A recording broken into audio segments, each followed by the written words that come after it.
Don't fear loss, the Stoic is always ready. 1. The nature of loss.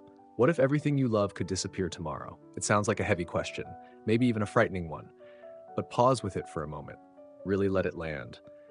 Your home, your career, your health, your relationships, even your sense of self. What if, without warning, it was all gone? Most people would recoil from that thought. It feels too dark, too morbid, too uncomfortable.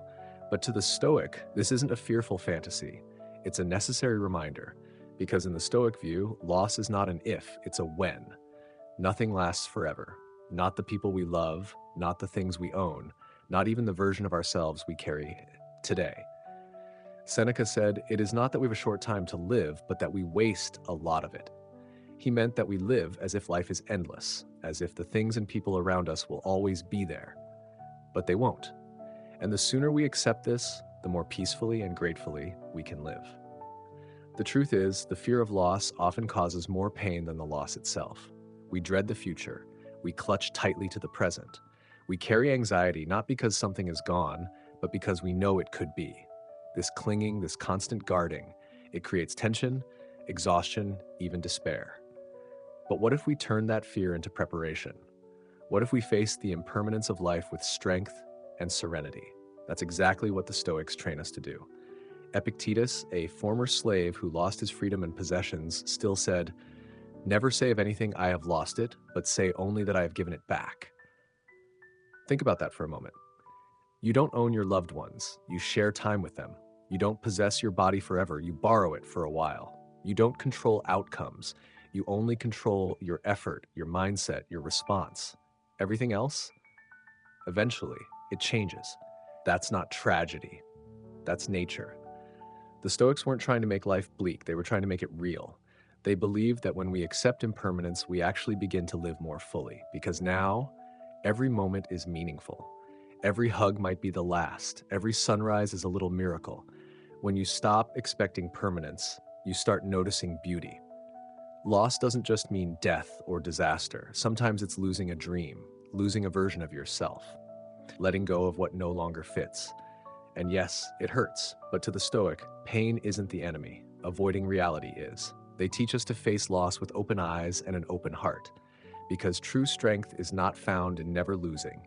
It's found in being ready for loss and loving fully anyway. So maybe the question isn't, what if everything I love disappears tomorrow? Maybe it's, what can I do today, knowing that it might? Can you show up more present?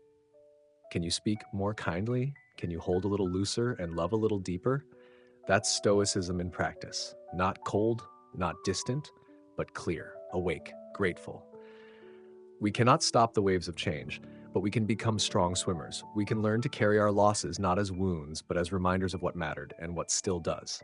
So let this be the beginning. Not of fear, but of awareness. Not of grief, but of depth. Not of clinging, but of appreciating. Because nothing is promised, and that is exactly why it's precious. 2. Memento mori, remembering death sharpens presence.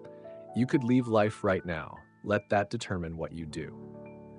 Those aren't just poetic words from Marcus Aurelius. They're a wake-up call, a whisper from the ancient world echoing through time, urging us to pay attention. Because life is not a rehearsal. There are no guaranteed tomorrows. And still, so many of us live as if time is endless, as if we can postpone meaning, as if we can delay presence. But the Stoics knew something most of us try to forget. We're not promised more time. We're only promised this moment. This is the practice of memento mori, a Latin phrase that means remember that you will die. To many that sounds morbid, but to a Stoic, it's liberating. It doesn't make life darker, it makes life brighter. It's not about fearing death, it's about feeling alive while we're still here. Because when you remember that life is fleeting, you stop taking it for granted. You stop scrolling mindlessly. You stop arguing over small things. You stop waiting for the perfect time to begin. Instead, you begin now. Seneca wrote, "You act like mortals in all that you fear, and like immortals in all that you desire." We panic over aging. We dread loss. But we chase fame, wealth, and recognition as if we'll be here forever. We waste years seeking things that won't matter when we're gone. Memento mori flips that script. It brings the end into focus, not to scare us, but to sharpen our awareness. Imagine if you started each day by gently whispering to yourself, "This could be my last morning. This coffee might be my last cup. This hug might be the last time I feel this warmth. What would that do to your presence, your priorities, your pace? Suddenly, life becomes vivid again. Not in a frantic way, but in a sacred one. You don't rush, you don't hoard, you savor. Because you know this might never return. And here's the paradox. Remembering death doesn't make you gloomy. It makes you grateful.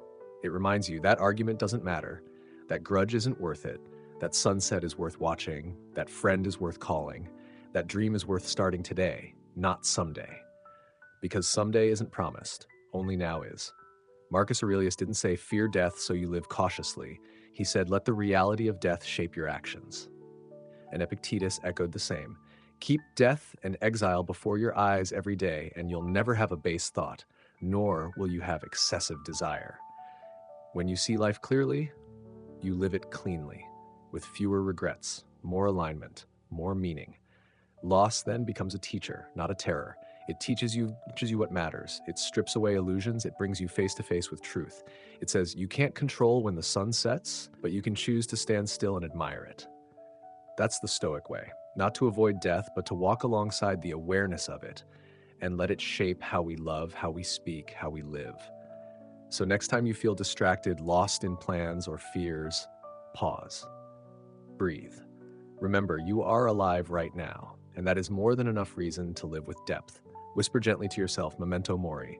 Let those words be a compass, not a curse. Let them bring you back to this breath, this moment, this gift. 3. The role of negative visualization. What if you lost everything you loved? It's a harsh question, maybe even cruel on the surface. But to the Stoics, this was a daily practice, not a nightmare. They called it premeditatio malorum, the premeditation of evils. Or in simpler terms, negative visualization. It wasn't meant to cause anxiety, it was meant to build strength. Not to make you suffer twice, but to make sure you don't suffer unnecessarily. Epictetus once said, in the very act of kissing your child, remind yourself that you may lose them, not because you don't love them, but so your love is full, not naive. That's not cold, that's not distant, that's clarity, that's presence. It's about appreciating what you have, because you understand it's not forever. What you enjoy is not yours to keep.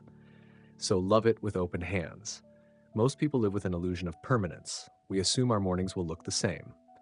We assume our loved ones will always be there. We assume our routines, our comforts, even our bodies will stay as they are. And then one day something breaks, something ends, and we feel shocked, unprepared, wounded. But the Stoics saw it coming, and because they saw it, they were ready. Negative visualization is not pessimism, it's preparation. It's the emotional equivalent of lifting weights. You imagine loss not to invite it, but to reduce its power over you. You say to yourself, what if I lost my job? What if this home burned down? What if this friendship faded? What if I never got the recognition I crave? And then you sit with it. You breathe through it. You ask, would I still be me? Would I still find a way to live well? By confronting these questions, you build resilience. You begin to see clearly that job is not your identity, that house is not your peace, that applause is not your purpose. That person is not your only source of love.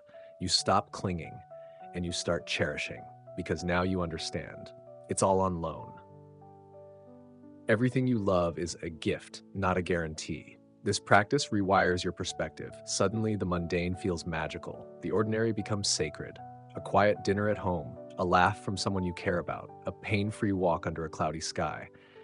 These moments feel deeper, not because they're dramatic, but because you know they could vanish. And that knowing, it brings you back to now. Seneca warned, he suffers more than necessary who suffers before it is necessary.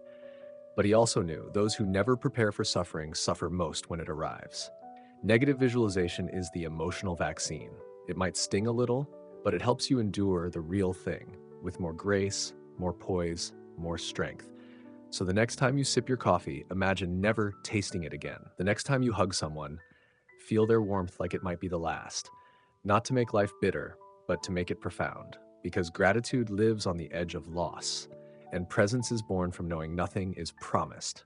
You don't need to obsess over what could go wrong. You just need to visit it. To say, I see you. I accept that you may come. but I won't let you steal today. That's the power of negative visualization. It doesn't drain your joy, it deepens it. And that's not morbid, that's wise. 4. Possessions, people, and control. Let's take a quiet moment to consider something simple, yet often forgotten. What actually belongs to you? Not in a legal sense, not what's written on a deed or shown in your bank account, but truly, what do you own in a way that can't be taken from you? The Stoics gave a radical but clear answer. Only your thoughts, your choices, and your character. Everything else, your possessions, your reputation, your relationships, is outside your control. This is one of the most foundational Stoic principles. The world can be divided into 2 categories. What you can control, your mind, your judgments, your responses, your actions. What you cannot control, other people, external events, outcomes, and yes, loss. It sounds simple, but living by it, that takes courage. Let's break it down. You can't control if someone walks away, but you can control whether you close your heart or leave it open. You can't control if you lose your job, but you can control how you show up the next day, with despair or with dignity. You can't control if your favorite object breaks, but you can control whether your happiness breaks with it. Epictetus said, "Seek not for events to happen as you wish, but wish for events to happen as they do, and your life will go smoothly." He wasn't calling for surrender. He was calling for alignment between your inner world and the outer reality. The Stoic doesn't deny emotions. They don't claim to never hurt, but they do know this. Pain grows in proportion to our resistance, and freedom begins when we stop fighting what was never ours to control. Imagine this. You're holding a glass of water. You grip it tightly, terrified it might fall. Your hand cramps, your arm aches, you spill it anyway. Now, hold it lightly. With care, not fear. If it stays, you enjoy it. If it slips, you stay calm. That's how the Stoic holds everything in life. Not with detachment, but with non-attachment. Marcus Aurelius wrote, "Receive without pride, let go without attachment." When you stop trying to own people, not your partner, not your children, not even your friends, you start to appreciate them more, not less. Because your love is no longer born from fear, it's born from presence. You stop clinging. You start cherishing, you stop controlling, you start connecting. When we clutch tightly to what we can't control, we suffer twice. Once when we inevitably lose it, and again from the belief that we shouldn't have. But the Stoic steps back and asks, what is mine to carry?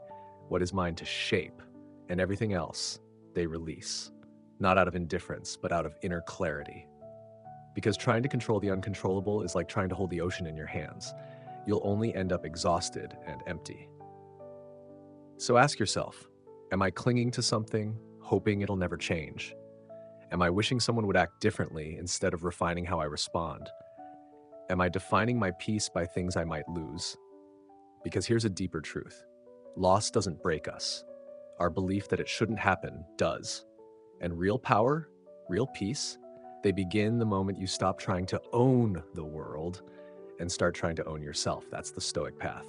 Not easy, but liberating. Sasht 5, releasing attachment, not love. Stoicism is often misunderstood.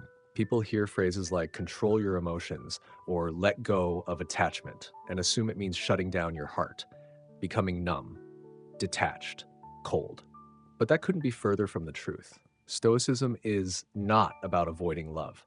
It's not about distancing yourself from the world. And it's certainly not about becoming emotionally hollow. In fact, it's the opposite. Stoicism teaches us how to love fully, without fear, without possession, without breaking when things change. He who has lost a friend has had the enjoyment of him. Let us not weep for him, but thank him. This is more than comfort. It's a reminder that real love is gratitude, not ownership. To love something or someone truly is to accept their impermanence and still give your heart anyway. To say, I cherish this moment. I honor this connection, but I do not need to chain it to my soul to prove it mattered. There's a quiet power in this kind of love. It doesn't beg, it doesn't cling, it doesn't demand that life freeze for your comfort, it simply watches, it welcomes. And when the time comes, it lets go with grace, not resistance, because love remains even as form changes. The Stoics remind us attachment causes suffering, not because we shouldn't love, But because we confuse love with control. We try to make people stay. We try to make moments last. We try to freeze time because we're afraid to lose what we love. But life doesn't work that way. It moves, it shifts, it gives, and it takes without warning. So what can we do? We practice the art of releasing without bitterness. We remind ourselves, this too is part of the human experience. We hold what we love gently, like water in our hands. Not so tight that we crush it, not so loose that we ignore it, just enough to feel its presence and let it go when it's time. Here's a question worth asking. Can I love this person, this moment, this joy, and still be whole if it ends? If the answer is no, then maybe what we've built is not love, but dependency. And Stoicism calls us to something higher, a love rooted in freedom, not fear. Marcus Aurelius wrote, "Don't hanker after what you don't have.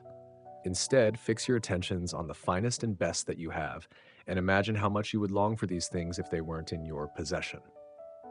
This isn't just poetic, it's a practical invitation to love now. Not in memory, not in regret, not in fear of future loss, but here, fully. To live in the presence of love, not its illusion or shadow. Yes, you will lose things, you will lose people, you will lose chapters of your life. Yes, but you don't have to lose yourself, and you don't lose the value of what was if you loved it freely, if you gave without demand, if you released without resentment, if you carried the joy, not the weight. This is not emotional numbness, it's emotional wisdom. The Stoic heart doesn't shrink to avoid pain. It expands to hold love and loss without breaking. It learns to say, I'm grateful we had this, I'm stronger for letting go. I still carry you, not as a chain, but as a gift. So today, let this be your quiet practice. Love deeply, hold gently, let go when it's time, without clinging, without regret. Because in the end, what you love is not truly lost. If it helped you become more whole. 6. Training the mind for change. Change is coming. It always is. The seasons shift, relationships evolve, plans fall through, dreams reshape themselves. But the question isn't if change will arrive, it's how you will meet it, with fear or with strength. Most people panic when change shows up. They resist, they grieve not just what's lost, but the idea of control. And it's understandable. We live in a world built for comfort. Routines become safety, certainty becomes addiction. But the Stoics knew better. They trained for change.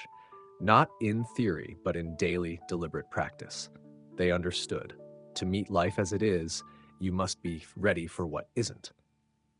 Epictetus taught a practice that many today would find extreme. Set aside a certain number of days, during which you shall be content with the scantiest and cheapest fare, with coarse and rough dress, saying to yourself, is this the condition I feared? This is voluntary discomfort, not because suffering is noble, but because preparedness is power. When you've experienced discomfort on purpose, you stop fearing it. You don't wait for the world to take something from you to begin discovering what you're made of. You test yourself, gently, quietly, intentionally. You fast, you walk in silence, you unplug, you say no, you simplify. These acts aren't punishments, they're preparations. They whisper to your nervous system, you are okay without this, you are still whole, and when life shifts, you will not collapse. Why does this matter? Because when you live too long in comfort, even a small inconvenience can feel like catastrophe. But when you've practiced simplicity, when you've rehearsed release, you become resilient. You greet change not as an intruder, but as a visitor you've seen before. You don't grip what must be let go. You don't freeze in the face of uncertainty. You move because you've trained yourself to do so. Marcus Aurelius once wrote, loss is nothing else but change, and change is nature's delight. What if we began to see change that way, not as punishment, but as participation in life's rhythm, not as chaos, but as choreography? The truth is, modern life shields us from discomfort. It offers convenience, speed, entertainment, escape, but ease is not freedom, and comfort doesn't build courage. To be truly free, you must be able to lose your footing without losing your center, and that takes practice. Try this. One day a week, eat only the simplest food. Take a walk. No music, no distractions. Just listen to your thoughts. Sleep without your favorite pillow or in a different place. Turn off your phone for a few hours on purpose. Face a small fear. Let it pass through you. And afterward ask, was it truly unbearable? Or was it only my resistance that caused suffering? You may find that what once seemed terrifying is now just uncomfortable. And discomfort you can handle, because that's the Stoic path. Not control, not rigidity, but adaptability. You train not to avoid life's storms, but to stay steady when they arrive, and they will. So when you lose the job or the relationship ends or the world doesn't go your way, you won't say, why me? You'll say, I've trained for this. This is the heart of Stoic strength. Not perfection, but preparation. So the next time change knocks on your door, don't resist. Stand tall, breathe deeply, and whisper, I remain who I am, no matter what changes. Because that's what it means to face life with freedom, not fear. The 7, the Stoic is always ready. What if life took it all away tomorrow? Not as punishment, not because you made a mistake, but simply because that's how life works. Would you collapse? Would you beg for what was? Would you curse the sky? Or would you remain? This is the quiet question at the heart of Stoicism, not to provoke fear, but to cultivate readiness, because readiness is peace, and peace is power. Life is breathtakingly beautiful, full of laughter, love, color, music, and magic. But it's also wild, unpredictable. It takes as much as it gives. One moment you're soaring, the next the ground shifts beneath you. To live well isn't to chase only what feels good, it's to become someone who can stand no matter what comes. Don't fear loss, the Stoic whispers. Be ready, be steady, be free. That's not cold detachment, that's inner fire. It's the kind of strength that comes not from resistance, but from clarity. Seneca once wrote, nothing is ours except time. Not your money, not your home, not even your relationships. All of it is on loan from life. When you stop trying to own everything, you start truly experiencing it. You don't hold tighter, you love better, you see more clearly, you stop sleepwalking through what matters. The Stoic doesn't say, I won't love so I won't lose. They say, I will love deeply, fiercely, presently, because I know I might lose. That's not fear, that's freedom. Because when the inevitable changes come, and they will, the Stoic doesn't shatter. Why? Because they've trained for this. They've trained their soul to stand on solid ground, not made of comfort, but of character. They've practiced letting go of outcomes, accepting impermanence, trusting their values over their circumstances. Epictetus put it plainly, wealth consists not in having great possessions, but in having few wants. If your peace is built on what can be taken, it's never truly peace. But if your peace is built on what's eternal within, your wisdom, your kindness, your choices, then nothing outside can touch you. So how do you become this kind of person? You practice, quietly, consistently, daily. You reflect on your attachments. You observe your cravings. You remind yourself of what's really in your control. You visualize loss, not to suffer it in advance, but to build the muscle of acceptance. Each time you do this, you grow less reactive, more rooted, more ready. Marcus Aurelius once wrote, if you are distressed by anything external, the pain is not due to the thing itself, but to your estimate of it, and this you have the power to revoke at any moment. In other words, you don't control what happens, but you control how you meet it. That power, it's always available, and it's always yours. So today, ask gently, what am I terrified to lose? What have I placed my peace inside of? Am I building my life on a foundation that can vanish? If so, return to your core. Rebuild there, not on sand, but on stillness, not on possessions, but on perspective, not on clinging, but on courage. Because the Stoic doesn't just endure change, they walk through it with grace. They mourn, but they don't collapse.